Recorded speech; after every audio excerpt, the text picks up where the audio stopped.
and I think it's good for me, bad for me, whatever. Once this is done, the awareness has said, this is what I perceive as true and what I'm experiencing, and this is how I feel about it, whether I like it or not. This is how I value it.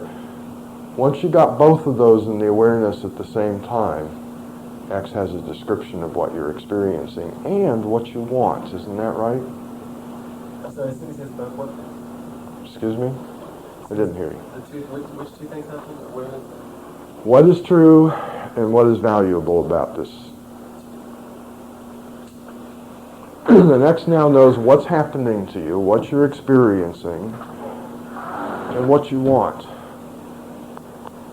So it's got a description of you and your world. Isn't that right? And what happens is that the personality does that job for us. We don't do it anymore. At a certain point, we stop. The personality tells me what's true.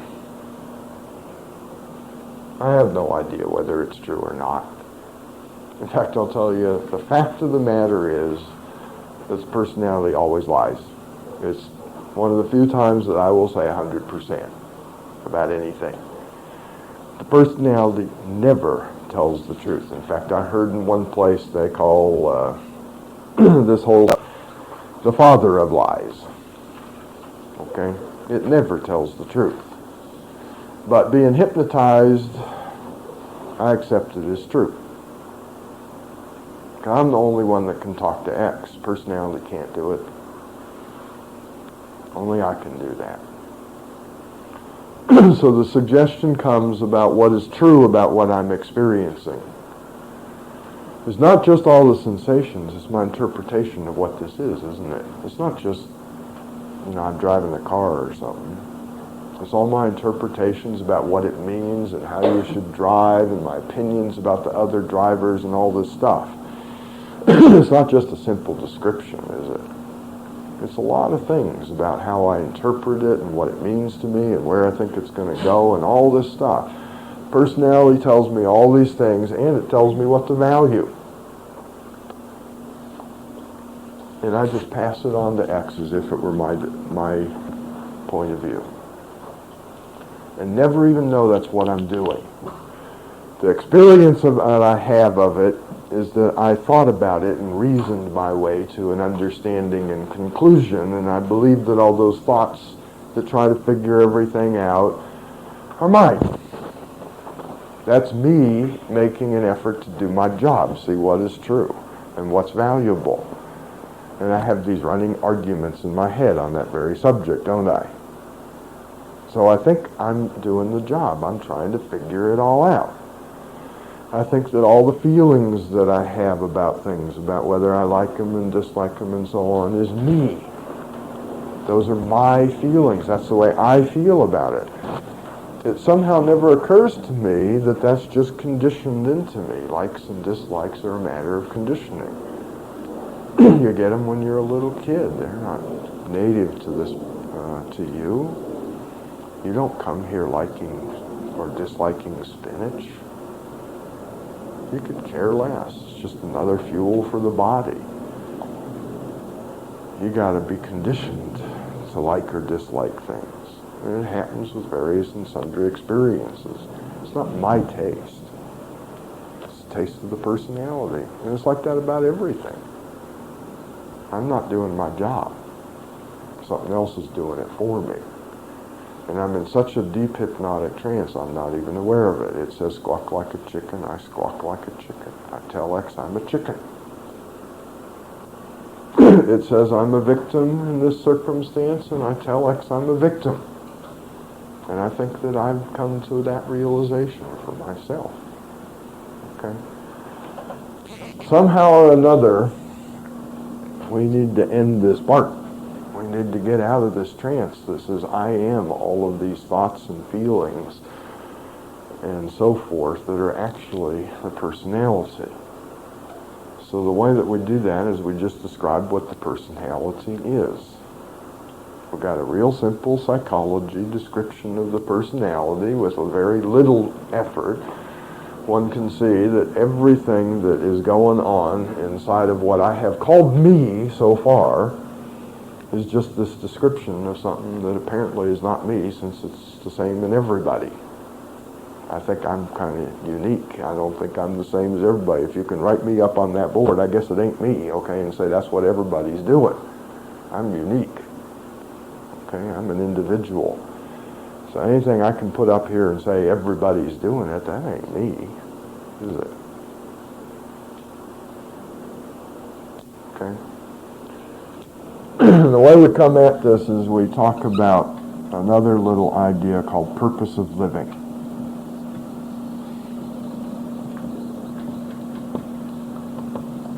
The first part of this job is not too tough.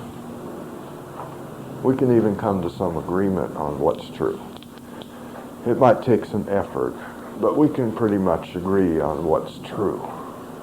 It's just the facts. We have tons of disagreement about what the facts mean, don't we? About interpreting them. But we all sort of agree that there's a car there and they did such and such, okay? But then when we start talking about who's to blame for whatever it was, we get into all sorts of wild arguments, you see. But what happened, what's going on, we can sort of come to some agreement on that. We all experience it slightly differently, I know that. That our sensations of it are just a little bit different because we're all in a different place and so on. But we can kind of see that pretty good. This valuing part, though, is pretty wildly different, isn't it? I don't value hot food. To me, it's just painful. But I know a lot of people who don't agree with me on that subject. They think that hot food is just great, and they put a lot of value on what is, to me, just a very unpleasant sensation. We both agree it's hot, don't we? We don't sit and argue about whether it's hot. What we argue about is whether it's good. Okay? You see what I'm saying here? And yet the interesting thing is that we don't really know where that concept of good comes from. And people are so righteous about their idea of good, aren't they? Their idea of good is the only good. And I think that's true. I think what may be something we can share is our conception of what's true. It might take us a little effort to make sure we get to the truth, but I think we can sort of agree on what's true. I'm not sure we'll ever agree on what's valuable. We may occasionally share some values in common, some ideas of what's good. But I don't know that we can ever come up with a good for all humankind. I think that's everybody, and that's my job to decide what's good for me. And your job to decide what's good for you. Okay? That ability to value comes from this thing called purpose.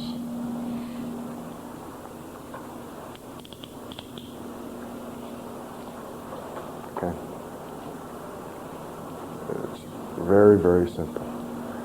I have a purpose for this life. I have a purpose for living.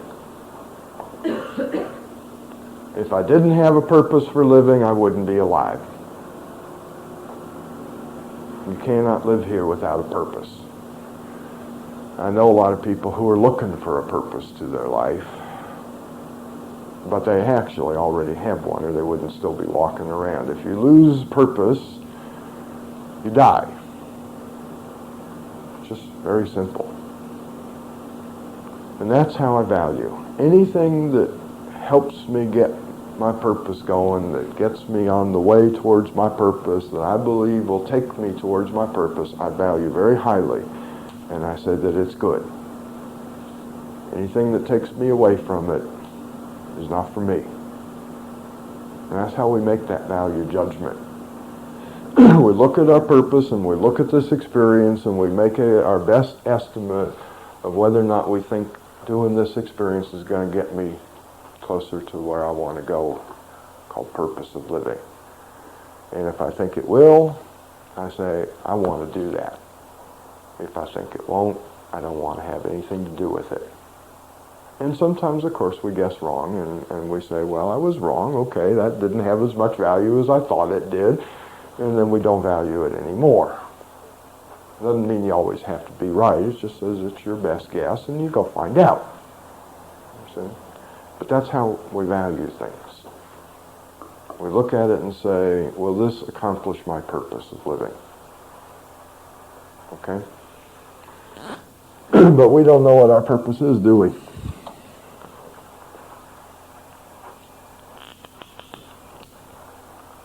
Some of us have been told what it ought to be, right? You can read books all over the place where they tell you what your purpose ought to be. And maybe we've tried to take that on and say that'll be my purpose of living. But I think that's one thing that's unique to every human being. I don't know that there is one purpose for all humans. I think everybody might look at the world that they're living in and see a different purpose for them than maybe for somebody down the street, right? Because I'm not you. Maybe what your purpose is I couldn't even do. You have some special thing that I just don't have. I couldn't even do that. And vice versa. Maybe something I can look at and say, that'll be my purpose, you couldn't even do. Or maybe you wouldn't do it particularly well, and there's something else you could do really well and say, that'll be my purpose of living. I don't know that there is one purpose for all humans. I think that's part of what you do, is you take a look, you maybe get some understanding of you and what you're like by living here and seeing it express. Watch it do its thing and learn about yourself. Maybe that's part of what being here is about, is to discover what you are, you know. I don't think anybody comes here knowing that, do you? I think we all sort of come here not really knowing much about ourselves, and maybe over a period of time we can find out here. That's one of the neat things about here, is that you do things, and you get feedback, and you discover things about yourself that you just didn't know. Isn't that right? Somebody asked this one earlier, because a lot of folks know that I kind of like music and tried to play it for a while, whatever success I had. And somebody asked, when did you find that out? And it was at the end. And that was because somebody said, let's go get this kid piano lessons. And I sat down in front of that thing and I said, this is what I want to do. How would I have known that if nobody ever said, let's go get piano lessons? I could have gone my whole life never knowing that I had some talent in that area, maybe not as much as I wanted, but some, you see, if I'd never tried. Isn't that right? I would just never have known that about me if I hadn't gone off and tried. Now, my sister tried and she hated it. She couldn't stand it. She went off and did some other thing that she liked to do, you see. But fortunately, I had parents who were willing to just let us try all sorts of things and discover something about ourselves. This suits me. So the funny thing is, people may have talents they don't even know they have because they're too timid and victimized and so on to just go out and try things and fail. We're all terrified at the thought that we'd fail at something, you see, but that's maybe how you find out what you're good at. You go try some things and say, well, that wasn't it. Next. And then you run into one and you're just like a duck in water. Right? And you say, aha, I just found something out about me. I'm really good at this and I like it, I enjoy it. And I think a lot of people go their whole lives never knowing those things about themselves because they're too timid from this victim thing. Oh my God, what if I look like a failure? To even experiment and try things out. It's kind of nice if you got parents who let you just do everything as a kid, you know, and maybe you find out real young. But if your parents didn't do that, you may have to do it as an adult. Big deal. Just go try a zillion things and see what you can do. Okay? But to get back to the purpose of living, we got a little story that maybe will help one to see this. Pretty much everybody who comes here ends up with the same purpose. Hopefully you don't stay with this one forever, but it's real useful for a short period of time. And the story sort of goes like this. Once upon a time, I didn't live here. I lived somewhere else, and that was in a thing that we call technically around here the uterine world. In other words, my mama's belly. That's where I lived before I came here. Okay? And it was a real different place than here. It was a kind of little paradise.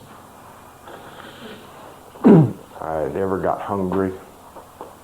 I was never hot. I was never cold. I was at exactly the right temperature for a human body all the time. So I didn't even know there was hot or cold, because you can only know that if you're hot or you're cold, you see. If it's at exactly body temperature, you don't experience it at all. So there was no heat and no cold to me. There was no hunger. There was no pain. There was no noise, because again, the only noise was this kind of rhythmic boom, boom, boom, boom, boom, right? And rhythmic noises we tend not to hear, unless they're really annoying. We just sort of filter them out, don't we? Steady things would just sort of disappear to us. So I was just floating weightless in this lovely place for a very, very long time. Nothing was going on, but at that time I was content with nothing going on. Today it would drive me nuts. I've gotten used to the distraction of the senses today, just floating there. And today I'd probably go stark raving mad in a couple minutes. But at any rate, at that time, it was perfectly okay with me to just float in the middle of this wonderful, lovely place for 9 months or so. But then I died and was born here. And it was not fun. It was horrible, in fact. I came from this place that was just lovely, peaceful, beautiful, no disturbance, no sensations practically at all. Although I've heard for some it's different. For this one, there were hardly no sensations. I've heard some people do have them while they're in there. I think I got stuck in this thing pretty late. But at any rate. And then somebody decided to squeeze me through a little tunnel and wake up every sense that the body had all at once. Okay? Suddenly I discovered gravity. Suddenly I discovered air. Suddenly I discovered light. All these sensations happen all at once, and all they are is pain. Every single one of them is registered as pain. That light for the first time is one of the most intense pains I've ever experienced. Emptying out the lungs of liquid and filling them up with that weird, dry, cold stuff called air was one of the most unpleasant things I've ever done. Every sense is screaming pain. And we all make exactly the same decision at that point about what the purpose of our life is. Get the hell out of here. We all sit there and say, I hate this. This is miserable. I want to go back where I came from. It was nice there. And that becomes the purpose of our life. We spend the rest of our life trying to recreate the womb on planet Earth. A place where nothing bugs you. Where everything just goes along your way all the time. And it's all perfect and lovey-dovey and harmonious every moment. And the worst of it is that we don't understand this idea that I died to that world. I can't go back. I'm here now. And we think I had it once. I should be able to have it again. But it don't exist here. That was there. This is not a world of non-disturbance like the womb is. That's the technical word we use around here for this idea, okay? We want non-disturbance like I had in the womb. But it ain't like that here, is it? In fact, the honest truth is this is kind of a disturbing place, isn't it? I didn't say it was bad or ugly or anything else. I like it here, okay? But that doesn't take away from the fact that it's kind of a disturbing place.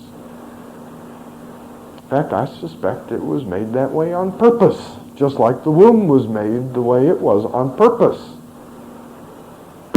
We now know that human bodies don't grow too good when they're disturbed. Isn't that right? We need that place of stability to form the body in the first place.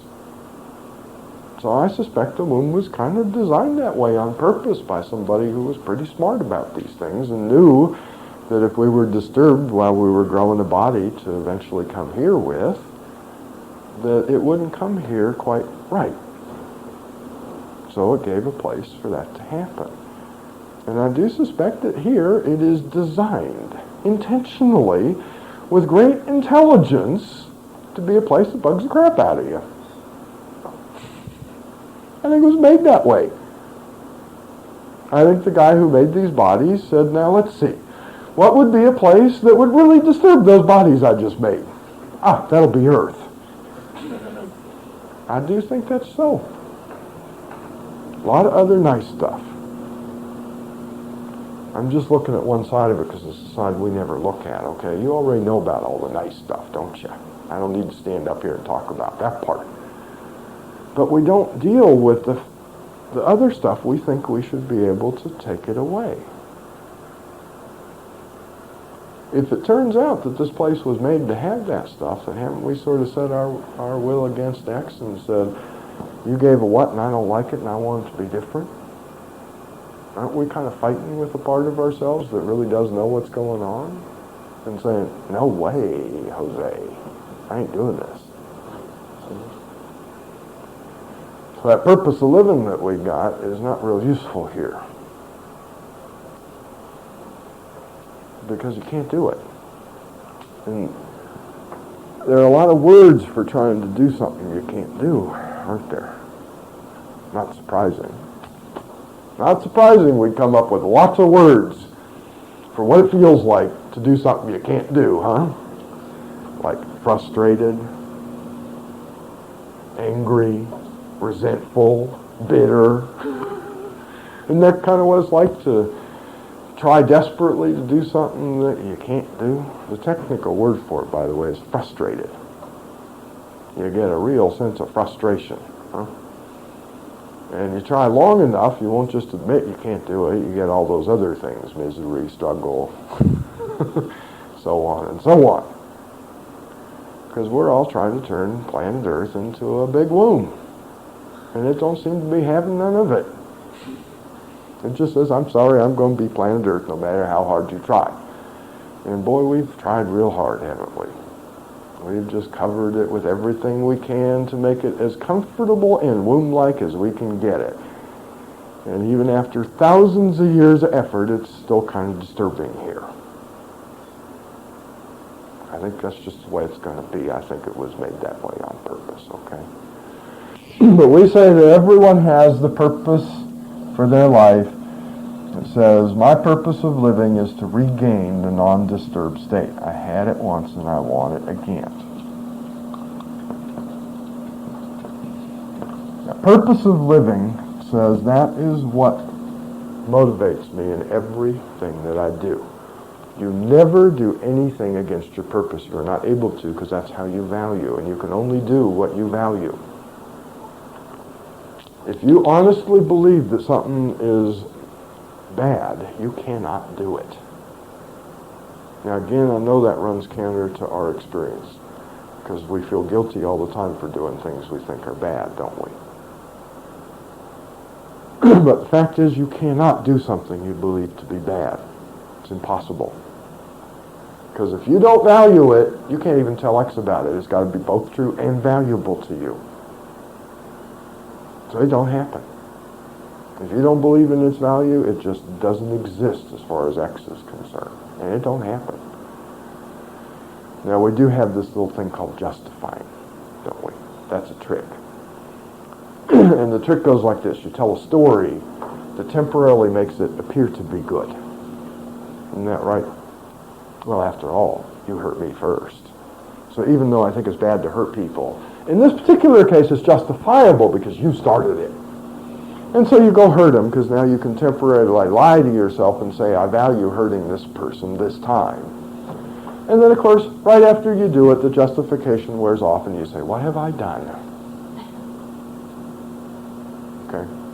But at the moment that you did it, you'd conjure yourself in your little hypnotic trance, you'd hypnotize yourself with the story into believing for a moment that it was true and valuable. And that's the only way you could get it done. Okay? You cannot act against your purpose. It is impossible, whatever your purpose is. So everybody on planet Earth, every single thing that they do, every act, every motion, everything that they do is all designed to one end, to create non-disturbance for them. Not necessarily for anyone else, by the way. Because a lot of times my getting non-disturbance disturbs the hell out of you, doesn't it?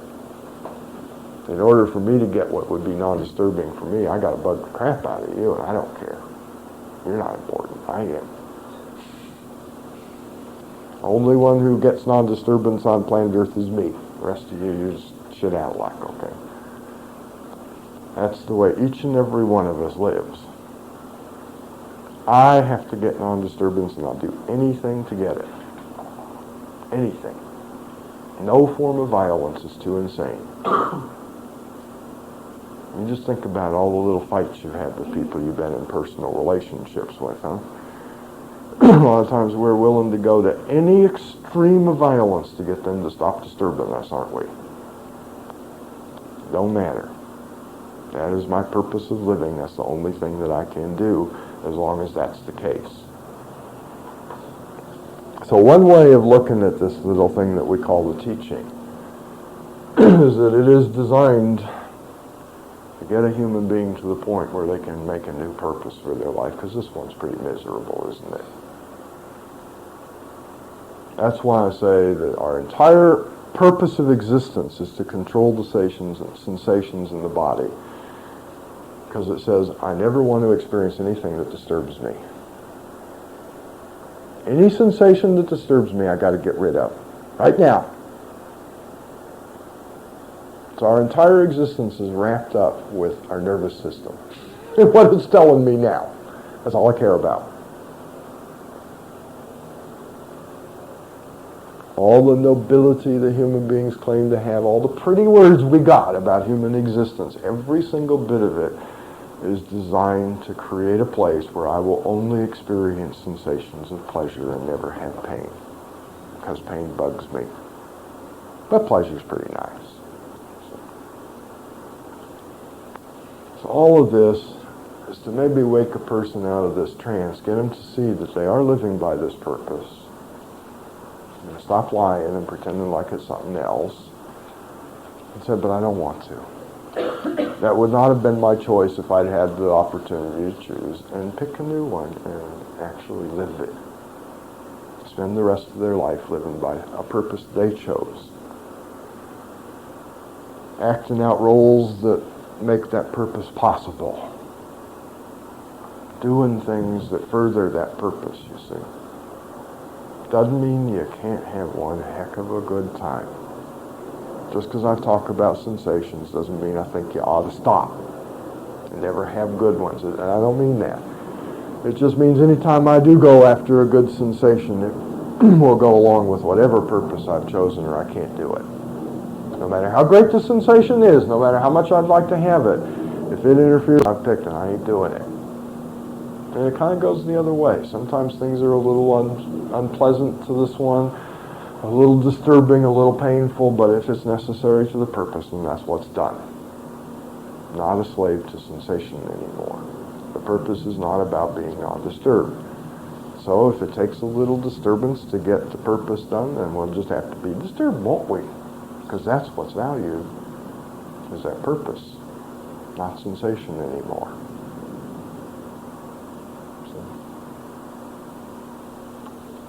And that's kind of what we're here to do, is to see what it would take for me to see where I am. Ask yourself if that's where I want to be, And then the answer is no, make a new purpose for the life. There's one you choose. I ain't going to choose it for you. I won't do it. I do occasionally make a few suggestions in general.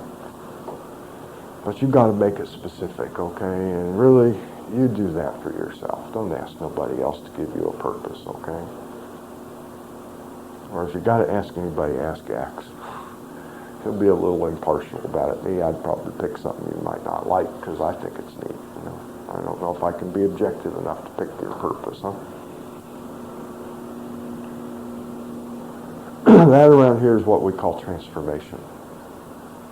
Okay, that's a technical term for it. To change the purpose of one's life. It is the only thing that we are interested in changing. Everything else we're going to talk about, there is a great temptation, because I got to tell you, this ain't too pretty. I'll just warn you in advance.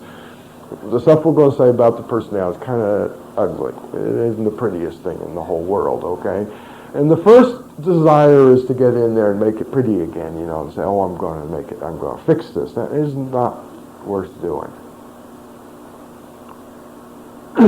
It's all motivated by the greed that comes from wanting non-disturbance, which is why it ain't too pretty. Because the next thing you get after you get this purpose is greed. That's really the term for wanting to control sensation. I get greedy for only pleasure, and I get greedy to never have pain, and so I live a life of greed. And we have a lot of pretty words for greed in this world, but it's still just greed. Okay? But it's just to change that purpose. That's it. The rest of it, just let it be. It's not important. The purpose kind of like builds this whole show. When the purpose is changed, it builds a new show around it.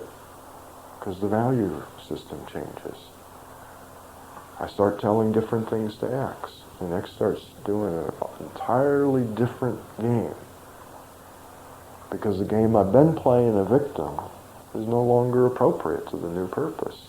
So I don't need to work at all these things that people imagine they have to do. If I can just work at getting to the point where I can say, I want a new purposeful life, and live by it for a while. The rest will build itself around that. See? Just as the original personality built itself around getting non-disturbance. That makes sense? That's called transformation, okay? That's the only change that is worth making in a human being. Everything else you want to do, by all means, do it. You know, whatever plans you got for your life, things you're interested in doing, just keep at them. Whatever the personality is doing now, oh, who cares? You know, let it go at it. Don't try to fix it. Unless it's like going to kill you or something. Then maybe you might want to get in there and change it, all right? But the rest of it, just let it be. See if you can... Hello? Work to see this set of relationships. That the body decided the purpose of living is to be non-disturbed, and I've been going for it ever since. I got a whole personality that tells the awareness all the time that that's what's true and valuable. I tell X and X does it. And just see if I can see this set of relationships, that that's what's going on. And if I can see that, then I can also see that this is what drives the whole show, isn't it? We've gone right to the heart of the matter. We don't need to treat all the weird symptoms that develop because of this. Everything that you're observed about in your life about self comes from trying to satisfy an impossible desire. I want planet Earth to stop bugging me. Ain't gonna do it, my friends. So if we can just work on this, it'll all take care of itself. That's called wisdom. Go right to the heart of it. Don't do all these odd little things on the edges and the symptoms and treat that sort of stuff. Just go right in there and say, I see how this show is put together. I see its design. And you know what? If I can take care of this, the rest would follow. And just do that. Okay? The purpose of living, to be non-disturbed, doesn't work on planet Earth. Okay? You need to be disturbed here. It's just the way it is. The only way that you can grow, the only way you can remain alive is to be disturbed. If you're being hurt, pain disturbs you and says, don't do that no more. It's not good for you. Would you really want to stick your hand in fire and not experience pain? Wait till you go up in a burst of flame and are just immolated, and then those little ashes will sit there on the floor and say, gee, I guess I shouldn't have done that. Or is it kind of nice that you get this terrible sensation that says, don't do this? Nobody has to tell a kid, don't play with fire, really, do they? Let them play with it. They won't do it twice. How many of you had to learn not to play with fire by burning yourself? I did. My mama, she was afraid I was going to burn her house down. I understand. She had a lot of stuff that she wanted and had worked hard for and all that stuff. So don't play with fire, don't play with fire. But fire is fascinating, isn't it? It's beautiful. It's this little dancing, lovely little thing. And you want to play with it. And so one time I snuck around behind her back and I played with fire. And I found out what she told me not to do. I didn't do it no more. I looked at it real pretty on the stove or in the fireplace or something, next to me anymore. I mean, if she sort of handed me a book of matches and said, all right, damn you, play with fire then, it would have been over with real quick, wouldn't it? And it would have been supervised. Right? She could have been there to make sure I didn't do any real harm to me or anything else. Instead, I had to do it in my bedroom and almost burned down the house. How many of you did that, huh? Almost burned down the house while you're trying to put it out once you realize how dangerous the stuff is. You see, it's kind of goofy the way we play this game, but we want non-disturbance. We don't want to train our kids. I do think that if I ever get in the position of training a little one, that when it comes time, I'm just going to hand them a book of matches and say, okay, let's get it over with. Do it right here in a little bowl or something, Go ahead, put your hand in it, you'll see. Because they ain't going to leave it there long enough to really hurt themselves, are they? They'll get a little blister. Big deal. How many times have you had blisters in your life, huh? It'd be a whole lot simpler than trying to get this non-disturbed state and beat it into them. Don't play with fire, huh? I'm glad there's that sensation there. It makes it real clear to me what I shouldn't do. Nobody has to tell me don't do that. It's real clear. Don't do that. I like that disturbance, okay? And that's how I learn. That's how I grow as a human being. I go out and I risk all sorts of things, and I get feedback. I wouldn't have it any other way. I'm real glad it's a disturbing place here. Okay? I actually value the disturbance. That little car alarm at 2:30 in the morning is an opportunity as far as I'm concerned. It's an opportunity to sit there and remember that once upon a time I would have flipped out over this, but now I got a new purpose. And I can just sit there and say, boy, am I glad that I'm living another way, or I'd be real flipped out right now. I think I'll work on my purpose since somebody decided it wasn't time to go to sleep after all. So I'm going to do my purpose now. So I actually value that little car alarm a little bit. For a while. Gets old after a while. Any questions or comments? Everything that I do is for this purpose. Yes, sir. So, if one is to equate pleasurable sensation with non-disturbance, then presumably all desire is a form of disturbance. Yes, that's the only thing we want. That's exactly right. The only thing we want. And since everybody experiences pleasure and pain in a slightly different way, We appear to be different. Okay? We appear to be individuals. Because like I said earlier, some bodies get an intense pleasure from learning. I have one of them, okay? This body just gets the tingliest sensation. It's almost as good as sex. Almost. Not quite, thank goodness. It feels good. And other people, it really is unpleasant to them. So we get this appearance of differences where they actually don't exist. We're all doing the same thing. It's not all just like physical, sensual pleasure. There are lots of kinds of pleasures in this world, okay? There's intellectual pleasures, there's emotional pleasures, there's physical pleasures, sexual pleasures, you see, all sorts of kinds.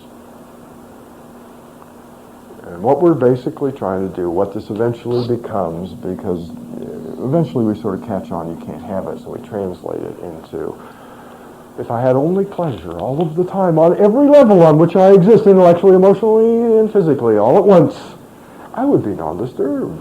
And the least little pain just drugs their hell out of me. That's very disturbing to me, so I got to work to prevent pain. Yes? Yeah. Okay? But you can't do that. Pain is built into the form to say there's something that needs doing here. Right? When the body kind of runs out of fuel, it gets hungry. You don't do something about that long enough, it gets real painful, doesn't it? And eating's kind of a pleasure, isn't it? So it's kind of built in that survival things are pleasurable and things that threaten your survival are painful, so that you'll know what to do without having to like make a big study. I mean, how'd you like to wait 3,000 years till people figured out that you ought to eat? Because they finally found science, you know, and found out what eating does, huh? I don't think the human race would have lasted long enough to find out it ought to eat. Okay? So it's just built in.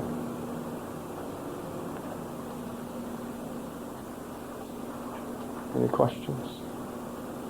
I want to take a little break, give that a chance to settle in, and then we'll start looking at the personality that tries to accomplish this for us. Oh, it's so lovely.